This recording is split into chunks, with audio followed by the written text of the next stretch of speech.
Welcome to Behind the Wall with Nye and Row. And today we have a very special guest, Mr. Corrie, who will be going behind the wall to talk about addiction. So, Peace. Hey, friend. What's going on? How you doing? We great. Thank you so much for coming and chatting with us today. Thanks for having me. It's a privilege. Of course, of course. What's up? Ready to get into this conversation that's going to do whatever it needs to do to make all of us better. People That's out right. there, That's people what it's in all here. about, right? That's Yeah. right.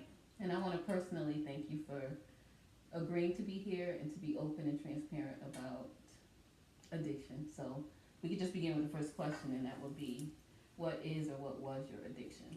So my addiction was really hustling, which Mhm. brought me using marijuana, drinking, and what other substances came with hustling. So, Hmm. you know, Hmm. Hmm. So did those addictions, did they have an effect on your family members? How did it have an effect on of course. on your life? Like, You know, in those addictions, when we're moving into those addictions, we don't think about who's affected by those addictions. So, hmm. and it's a selfish thing, if you must say. So it's like throwing a rock in the water. There's a ripple effect. You know, I have a stronger question before that. When did you identify that you had an addiction? Oh wow! Like, Yeah, when was that's that light amazing. bulb moment that was like, That wait a actually, second? that light bulb moment actually was 6 years now. Actually, to be 6 years this month, Mm. January 24th. I've been substance free of everything. Okay, that's great that you were 6 years free, but when was it that you realized? Because a lot of people, I know people who drink, we all, like, you might drink, you might dibble and dabble with other things, gambling, and we all have some vices, but when did you know for you it was a problem? Like, you know what?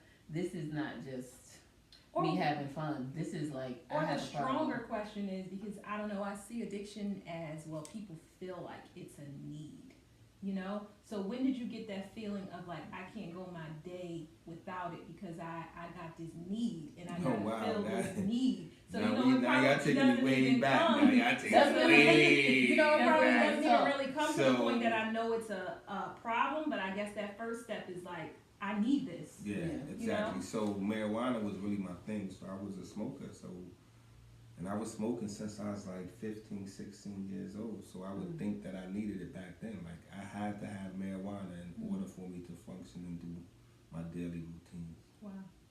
Yes. So 16. So. And this then is that what was, it so that was the opening addictor. That was the opening. Do you think marijuana contributed to your other addictions, or was that like an opening for these other addictions? So Or again, I started off smoking marijuana, and as you know, time went on, drinking.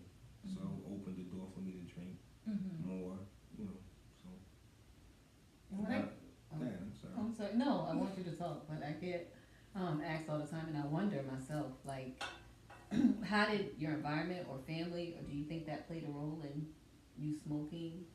Was it free? Well, again, growing up, our environment definitely played a role because it was something that everybody was doing. Mm. So you know, you would think it was the cool thing to do because you had everybody around you that was doing it. So that led, you know, my cousins, they were smoking, they would be drinking. So I thought it was the cool thing to do without knowing. It wasn't.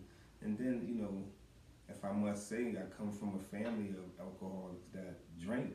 Yeah. So it was just. And you said how old were you when? Well, with marijuana, 15, 16 years old, definitely. Wow. I can remember the first time, when I turned 16, I can remember clear as day when I got drunk and was spinning and had to go home and for my 16th birthday. So can I ask you, was that the trigger? So you said your head was spinning and it was your 16th birthday. Yes. Was that the trigger that told you I wanted more? Do you remember that? Because some people Well, do. when I drank, I didn't want that feeling no more. But with the marijuana, I did. Like I needed that to be able to function, right? Yeah. And then again, and it was so ironic, as I got older, I was a little more of an introvert. So in order for me to enjoy myself out, I would have to drink. So I it was hear that that a lot. adrenaline. It was Exactly. that, which people say sometimes is that power pill. Exactly. That gives you a little more confidence to be more outside of yourself. Exactly. Well, for a lot of people I talk to, they go younger. So 15, not saying that's a good thing, but I've heard even younger. What was the access?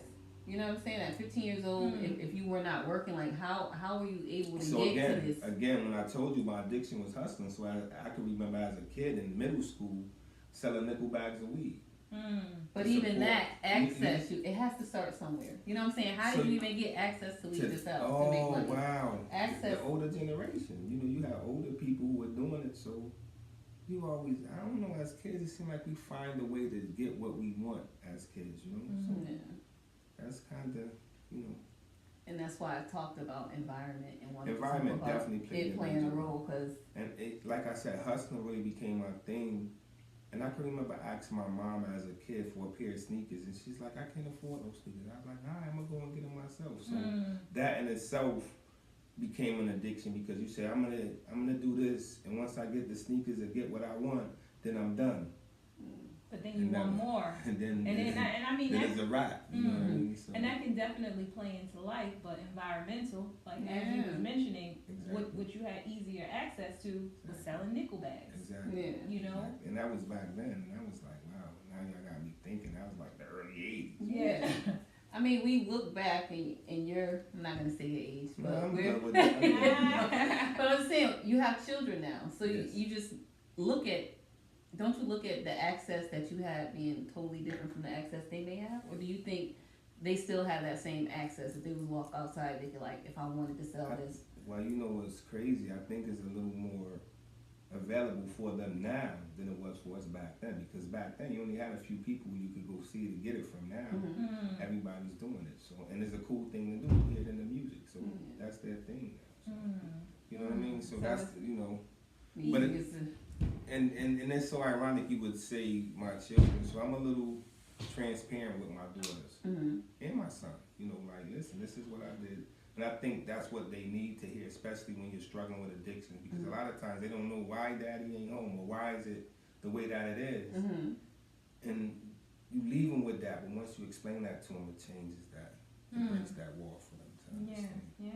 And that's the truth. We talk about Nye and I share something, because both of our mothers struggled with drug addiction. But I can say at the age you're talking about, you were selling nickel bags, she and I were on our own. So my access to a whole bunch of stuff, I had crazy freedom. However, I wasn't in those environments where it was like in my face like that to say. That's why I wanted to bring up too, you being a parent and you went through this. So I know for me, I had so much freedom that when I'm parenting my kids now is different. I'm very open, I'm very transparent, but I'm very like, where you at? Where you going? Exactly. Like, and that's maybe how we I had a am now different kind too, of because I know freedom. how easy it is and how easy it was for me, and now we're in a whole different realm with things, so I'm definitely on top of them with it. So even being 15 and having the autonomy and freedom that you had to even sell nickel bags, like, where was the clock? Where was the light coming in the house at 6 o'clock? Like, did you have curfew? Did you have... and that's the thing, so how did you get those sneakers when you ain't got a job? What happened, my mom, she worked, single parent, so she was always working, so it was easier for me and my brothers to go out and get caught up into stuff, so, because we didn't have that. Right? So that's how that played into exactly. it. I understand. So, how do you manage your sobriety now? How do you keep it going? Like, what are your tools that you use to... For what I've learned, because, and if I can say, I work for a substance abuse program right now. Wow. So, and that's dope. So what happens, that accountability piece. Now I'm accountable. Now it ain't wherever the wind blow I go. Now I have someone that, who call and check up on me, and I'm able to check up on them, and it makes a difference. You know what I mean? So sobriety came after you entered into that program? Yes. Or yes. Okay. I'm an alumni of that program. Gotcha. Wow. So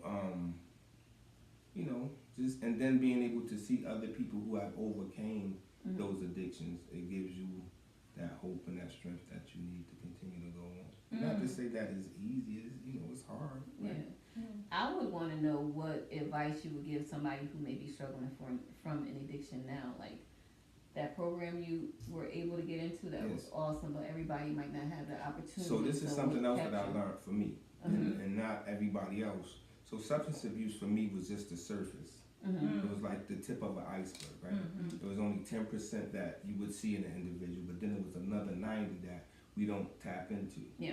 So that other 90, just tap into it and don't be afraid of it. That would be my advice. Like, go and get the proper help that you need. And there's nothing wrong with saying that I need help. Mm-hmm. And I think the society that we live in and our culture, we think there's something wrong with wanting to reach out and saying, I have a problem, or I think this is a problem. Let's talk about So it. that acknowledgement and that Exactly. first piece of, and that's what you're telling the people that you're mentoring to now in the program, because you went through the entire thing, Exactly. is acknowledging what Yes. you need to do. Exactly. You know, and exactly. what works for you, and we're not, and I Exactly. guess figuring that stuff out too. Yeah. So digging Digging deep deep. and kind of And figuring sometimes out it's what not you going to be need. comfortable, but Yeah. in that uncomfortability, you're able to reach out and say, well, listen, man, this don't feel right. Let's talk about this.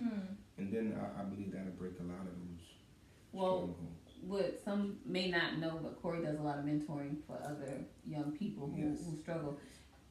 I'm going to ask you this because you said the program helped you. Mm-hmm.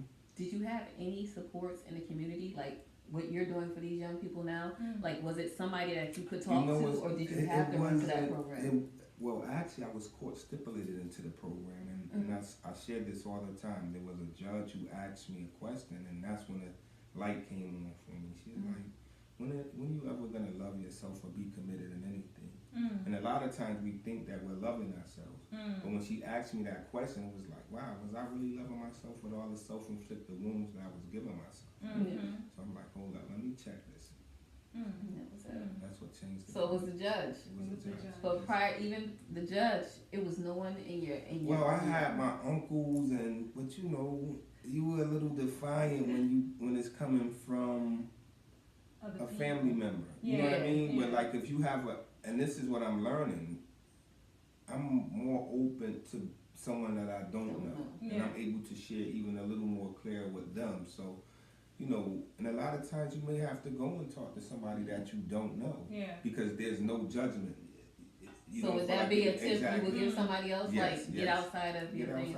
Exactly. So you don't have to feel as though you're alienated for sharing your struggles with someone, and I think that's what holds us back a lot. I think so too. You know what I mean? Because we're worried about what somebody's gonna think or say about us. You know. I'm gonna go a little bit more behind the wall and try to ask a question that maybe will complete the circle. Okay. You know, because we always trying to That's cool. make it round, which is balance. Yes. So how do you, because I know this was often a struggle for my mom, and you know, we all have vices, as Rhonda said, that we try to overcome. But how do you mend those wounds within your relations and your family when your vices have affected people that you love dearly and are close to? Like, what do you do? Well, what advice can you give? again, right? And this is for me again, is always me looking within myself, identifying what I need to change within me. And then once I'm able to identify that, then we can have that discussion. But if I'm not looking at me first, right?